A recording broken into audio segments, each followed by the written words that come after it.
오늘 제가 가져온 컨텐츠는 학부 수업에서 AI 활용하기, 한국의 Y 대학 사례 중심으로 해가지고, 뭐, 어느 학교인지는 여러분께서 이제 알아서 상상을 해주시기 바라고, 누구의 얘기인지도 잘 모르겠습니다. 네. 그래서, 크게 말씀드릴 컨텐츠는, 네. 세 가지입니다. 첫째는 Y대학의 J 혹은 CH 모 교수의 A 원칙의 변화를 설명드리고, 그다음에 Y대학의 같은 J 혹은 CH 모 교수의 AI 활용 사례를 말씀드리면서 현 상황에서 어떤 잠정적인 결론을 낼 수 있는가에 대해서 간단하게 말씀을 드리도록 하겠습니다. 그래서 저희 채널에도 한번 나왔던 적도 있긴 하지만은 제가 여기에 출연하게 된 계기 중에 하나가 사실은 김바로 선생님의 도발에 제가 넘어가서 그랬죠. 예, 그게 뭐였냐면은 2021년 12월에 이제 챗GPT가 처음 나왔을 때 이제 제가 아마 그때 수업 시간에 이거는 완전히 금지한다. 이제 사용하지 말아라고 하고 사용 시에는 F를 주겠다라고 해서 실제로 한 학생이 제 기말 오픈 테이크홈 문제에 그걸 답을 했을 때 너 이거는 답변이 빵점을 준다. 챗GPT로 쓴 티가 너무 난다라고 했어요.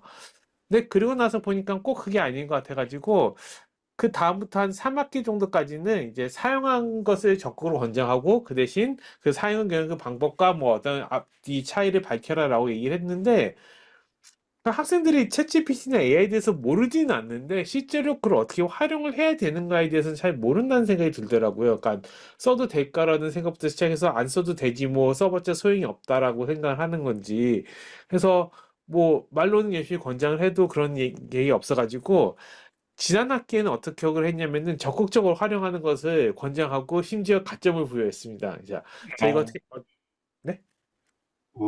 아니, 가점까지.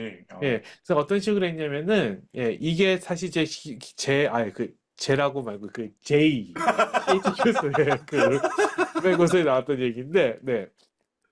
본 기말 시험에서는 생성형 AI 활용을 적극 권장합니다. AI를 활용해 답변을 작성한 경우 사용한 AI 도구와 활용 방법 그리고 기존 방식을 비교했을 때의 장점을 한두 문장으로 간단히 설명해 주시기 바랍니다. 단 AI가 생성한 내용을 그 답변의 근거로 직접 인용한 경우에는 위에서 시점 기준에 따라 감점이 있을 수 있으면 유의해 주시기 바랍니다.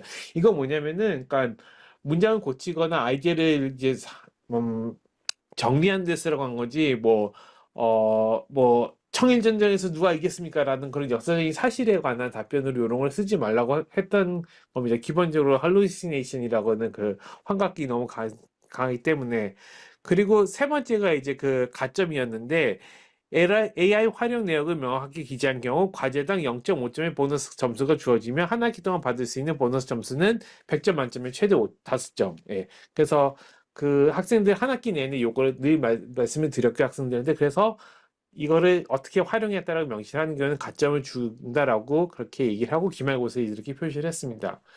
그러면은 여기서 드는 질문, 학생들이 과연 이 AI를 얼마큼 활용했을까요? 이런 생각이 들지 않습니까? 이게 학생들이 했던 건데, 30명의 학생들이 어떤 식으로 했는가. 제 위에 보시면 알겠지만, 제 위에 학생은 다 미주시를 의미가 없었고, 예. 평균적으로 봤을 때는, 몇 개, 하나, 둘, 셋, 넷, 다, 일곱, 여덟, 9개의 과제물, 9번을 쓸 기회가 있었는데, 2.1회밖에 안 썼어요, 사실은. 그러니까 이렇게 쓸 수 있는 게 있다라고 했는데 실제로 평균적으로는 2.1회밖에 쓰지 않았고 이 교수님께서 또 이제 영어로 수업을 하셨다는 것 같아요. 예, 이 영어 등의 수업의 경우에는 평균 2.8.75회. 그러니까 쓰고 표시만 하면은 가점 5점으로 받을 수 있는데도 뭐 모르겠어요. 뭐 다양하게 보면서 뭐 이건 아니어도 내가 수업을 잘할 수 있다라고 하는지 뭐 조인 선생님 수업은 어차피 쉬우니까 조인 선생님이라고 누가 얘기해. 네, 하여튼 그래서 생각보다 활용을 많이 하진 않다라는 것을 봤어요. 그러니까 물론 이제 AI로는 쉽게 풀 수 없는 문제나 과제를 내려고 제가 노력하는 것도 있긴 하지만은 그래도 어떤 형태로는 써도 될 것 같은데 어쨌든 생각만큼은 특히 한국 학생들은 내 한국어에 자신 있다고 생각하는지 영어의 경우는 영어를 좀 더 많이 쓰는 그런 경향이 있었다는 거. 그래서 여기 어쨌든 흥미로운 데이터 포인트이긴 한데 또 뭐 큰 결론 내기에는 아주 큰 데이터 포인트라고 보기 좀 어려움이 있고요. 한 그래서 가지 제가 궁금한, 잠정적으로 네, 선생님. 그 궁금한 게 있는데 학생들 구성이 어떻게 돼요? 아, 그, 제가 들은 바로는 한국 수업은 31명이 이제 그 전공 필수였기 때문에 그 사학과 학생들이 거의 대부분이었고요. 그다음에 사학과 복수 전공을 노린 학생들이 대부분 한국 학생들이 거의 대부분이었고 영어 수업 같은 경우에도 외국인들은 한 3, 4명밖에 없었고 나머지 다 한국 학생들이 영어로 수업을 한번 해보고 거기에서 살아남겠다고 달려들었어요. 그래서 어, 예, 기본적으로는 한국 학생들이 훨씬 많이 들었습니다. 네. 그리고 저기 보면은 네. 대부분 그러니까 한번 사용한 친구들이 계속 사용하는 경향이 있는데 한국어 쪽에서 네. 관계토 컬럼인가요? 관계토 섹션? 네네. 관계토가 정확하게 뭘 하셨는지 모르겠지만 네. 관계토 맞죠? 네. 저기는 아무도 안 썼네요. 네, 그런 것도 있습니다. 예, 예. 그때는, 그때는 이제 그 학생들한테 이제 유튜브를 보고 싶은 사람은 유튜브 2시간짜리를 보던가 아니면은 30초짜리 논문을 봐라라고 했더니 한 반반으로 유튜브 논문으로 갈리더라고요. 네. 뭐 사실은 거기서도 뭐, 그러니까 저희 같은 경우는 딱 생각하잖아요. 이거 간편하게 하려면은 유튜브 링크를 AI에 보내가지고 이거 요약해줘. 재민이는 그걸 해주잖아요, 사실은. 그렇게 할 수도 있는데 학생들이 아직은 성실한 건지 할 줄 모르는 건지 써놓고는 구라를 친 건지 뭐 하여튼 흥미롭게 아무도 안 썼습니다, 이때는. 근데 사실은 그게 다음으로 넘어가도 괜찮을까요, 선생님?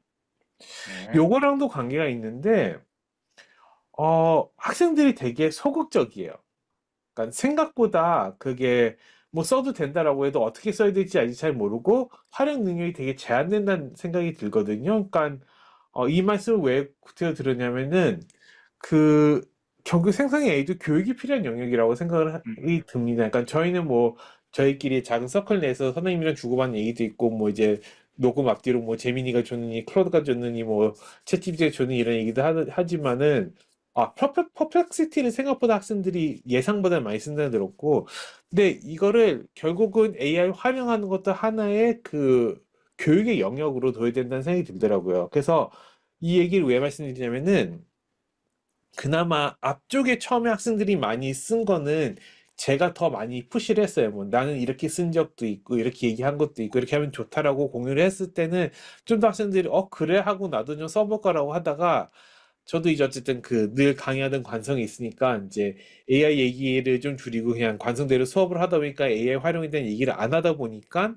또 그게 줄더라고요. 그래서 결국은 뭐 학생들이 생각보다 내가 푸시를 하는 것이 중요하고 이렇게 자꾸 보여주고 어떤 식으로 활용한다는 얘기를 해야 된다는 생각이 들더라고요.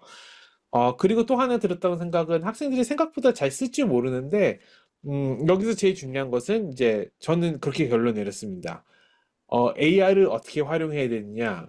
이 사실 이게 너무 교수 마인드인지 모르겠는데 너의 조교라고 생각을 해라. 그러니까 뭐냐면은 그 저희도 조교들을 다 해봐서 알지만은 막연하게 뭐 해봐 하면 이게 되게 뭘 해야 될지 잘 모르잖아요. 사실은 더 어렵고. 그러면 선생님 말하지 못하는 거를 제대로 뭐 이해 못하는 경우도 있고. 근데, 어, 선생님이 뭐뭐를 어떻게 준비해와라고 구체적으로 얘기를 하면은 저희가 일하기도 편한데 AI도 그런 게 있는 것 같아요. 그러니까 그거 예시를 보여줬을 때 그렇고 이 논문을 요약할 때 그냥 요약하면 안 되니까 뭐 역사적인 배경을 가르쳐 준다든가 아니면 이 페이퍼를 검증해서 이거 잘 쓴 페이퍼라고 하는 것보다는 그 채점 기준표를 가지고 검증을 하라고 하던가 이런 식으로 조금 뭐든지 구체적으로 그런 점에서는 지시를 구체적으로 내리는 약간 지시하니까 약간 너무 그 계엄 생각이 나네. 지침과 그 교육 방법이나 그 방법을 구체적으로 가르쳐 주는 것도 자기의 역할이고 또 거기에 대한 아웃풋도 사실은 자기 능력 따라 나온 거라고 생각을 합니다. 뭐냐면은 어 그 할루시네이션이 되지 않기 위해서는 그거를 판단하는 거는 결국 저희가 판단해야 되잖아요. 그 능력의 이상과 이하는 결국은 그 지시자가 있는 거니까 결국은 그런 식으로 이해하는 게 좋지 않을까. 뭐, 요 부분은 제가 조금 더 고민을 하고 다음 학기는 어떻게 써야 될까에 대해서 좀 고민을 하고 있는데, 하여튼 생각보다 이게 적극적으로 활용을 하는 거를 좀 푸시하는 거를 앞으로는 조금 더 제 수업에서 계속 하려고 합니다. 네. 일단 제 발표는 여기까지입니다. 그 한 가지 궁금한 게, 네. 그 사용을 잘 안 하는 측면 중에는 음, 돈적인 측면은 없을까요?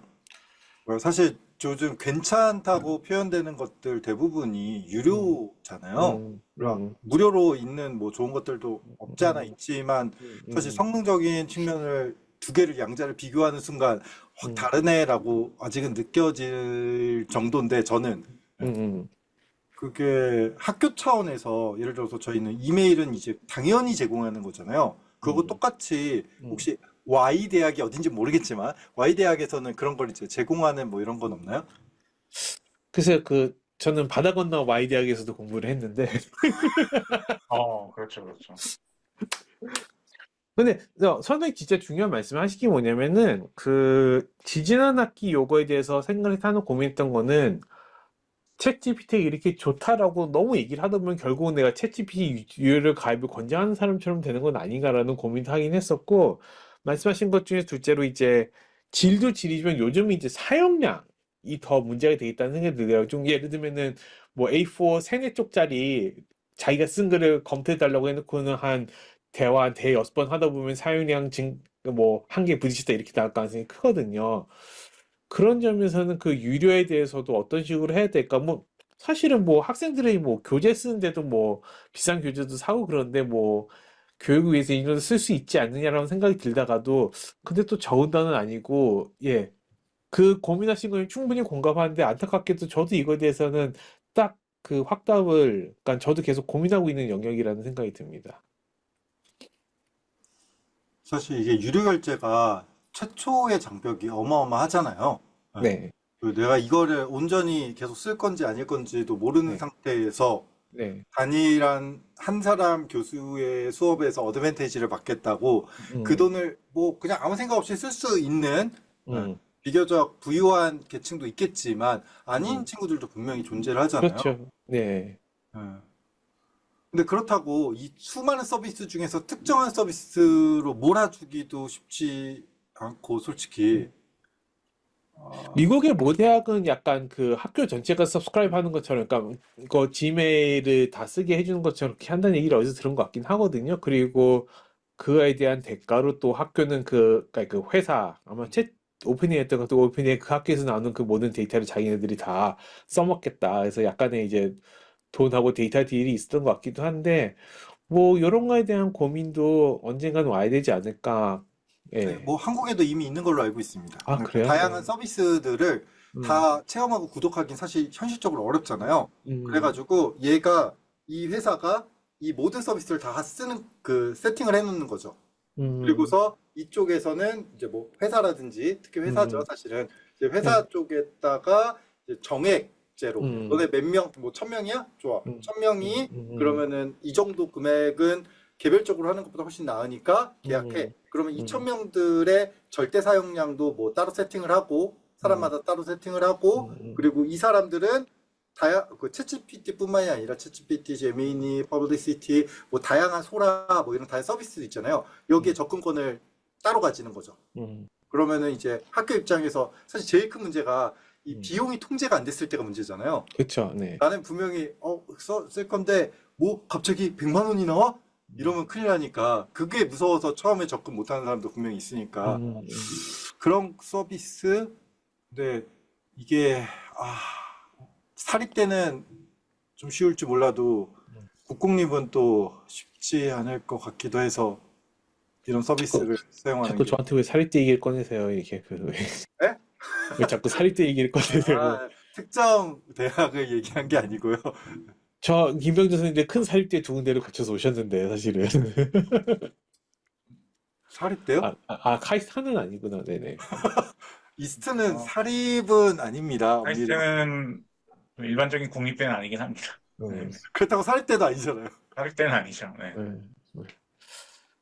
하여튼 뭐 지금까지 사실 딱 결론은 내리진 못했어요. 근데 이제 어, 뭐 적극 권장을 하는 학교들도 있다는 미국의 예시들 몇 개 보고 적극 활용을 했는데 생각만큼은 학생들이 활용을 못했는데 그게 안 하기보다는 어떤 식으로 활용해야 될지를 모르기 때문이고 제가 잠정적으로 내린 건 그렇기 때문에 이걸 내가 더 가르쳐 줄 여지도 있다라는 생각까지만 했는데 이제 앞으로도 이제 다음 학기 또 그 교육대학원 수업도 하는데 그런 수업에서 어떻게 활용하고 이용해야 되는가 또 계속 고민을 하게 될 것 같습니다. 커드 메신저는 그것 때문에 시비 걸어가지고 내가 여기 나온 거고 사실은 기가 약해. 도발한다고 바로 나오는 거 봐 또. 그쵸? 네. 네, 그럼 네, 빠이빠이. 알겠습니다. 수고하셨습니다.